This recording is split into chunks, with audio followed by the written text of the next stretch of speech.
Okay, so electric cars are everywhere now, right? But have you ever stopped to think about how they actually work? Let's pop the hood, so to speak, and really get into the tech that's driving this whole electric revolution. Yeah, it really all comes down to that one simple question. And you can forget everything you know about pistons, spark plugs, all that complicated internal combustion stuff. An EV? Well, it works on a totally different, almost elegantly simple principle. And I promise, by the time we're done here, you're gonna get it completely. Okay, so when you break it down, an EV really just has three main parts, and they all have to work together perfectly. Think of it like this. You've got the battery, that's the heart, pumping out all the energy. Then you have the motor, that's the muscle, doing all the actual work. And finally, the charging system. Well, that's the fuel, keeping the whole thing topped up. So let's dive into each one. All right, first up, let's talk about the heart of the whole operation, the battery. This thing it's really the centerpiece of all modern EV tech. It's what determines pretty much everything, how far you can go, how much power you have. It's all about the battery. So what's its job? Simple. The battery is just a huge rechargeable power bank.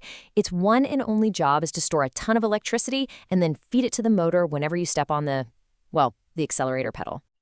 Now, let's talk about the actual tech inside these things, because it's evolving fast. Right now, pretty much every EV on the road uses lithium-ion batteries. They're the gold standard, right? They pack a serious punch for their size. But the next big thing is solid-state batteries. This is the emerging tech that could give us even better performance and make things even safer. But of course, it's not all sunshine and roses. Batteries come with some major challenges. I mean, engineers are working around the clock just to manage the state of charge, which is basically just the fancy term for the EV's fuel gauge, to squeeze out every last bit of performance. And they have to keep the voltage perfectly balanced across thousands of little cells. Oh, and then there's the big one, right? The environmental stuff. Figuring out how to ethically source materials like cobalt and lithium. But the innovation happening to solve these problems is, wow, it's just so exciting. We're talking about hybrid systems that use something called supercapacitors for these insane bursts of power, brand new battery chemistries that could give us more range with less weight, and a massive push for more sustainable materials and recycling. It's really cool stuff. Okay, so that's the heart. Now let's talk about the muscle. Right, from the heart to the muscle. So, if the battery is the one providing all the energy, it's the electric motor that actually uses that energy to create movement. And its job is really all about conversion. It takes that silent, invisible flow of electricity from the battery and turns it into real physical rotational force, what we call torque. That's what literally spins the wheels and gets you moving. And the crazy part? It's a super, super efficient process. Now, getting this right, that takes some serious brain power. The number one challenge is just making that energy conversion as efficient as possible, because a motor's performance can change based on, well, just about anything. The temperature outside, how much juice is left in the battery, making all of that work together seamlessly is the name of the game.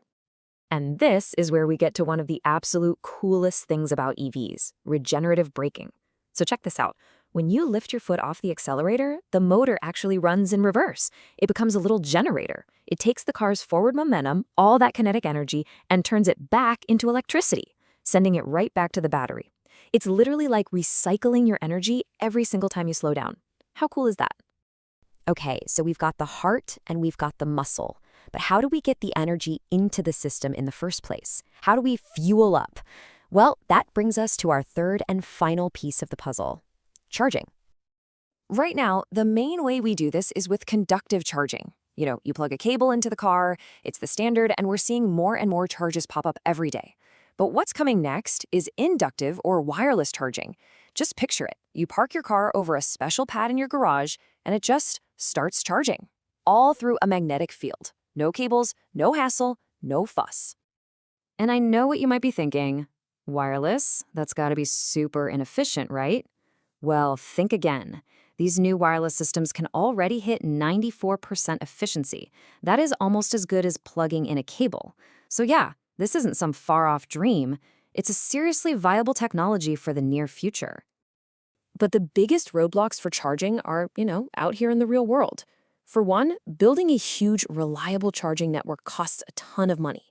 We also need everyone to agree on universal standards, like this SAE J2954 for wireless, so you don't have to worry if your car will work with a certain charger. And here's the big one. For EVs to be truly green, the power they're charging with has to come from green sources, like wind and solar. But the future of charging, honestly, it sounds like something straight out of science fiction. People are working on building charging systems into the road, so your car could charge while you're driving down the highway. I mean, can you imagine? Range anxiety would just disappear. Or how about bidirectional charging, where you could actually use your car's battery to power your house if the grid goes down? These aren't just crazy ideas anymore. This is the next frontier. All right, so let's pull all of these pieces back together and take a look at what this all means for the future of driving. So if you remember anything, remember this.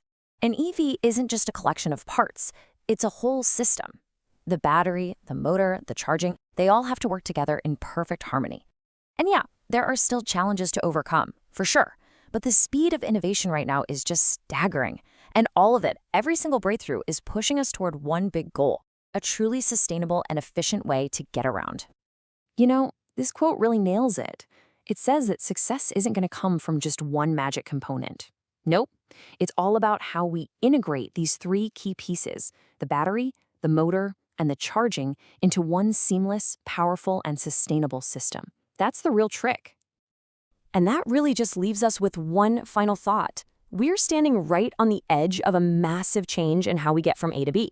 With this tech moving so incredibly fast, the car of the future might be able to do things we can't even dream of today. So it makes you wonder, right? What does the future of driving look like to you?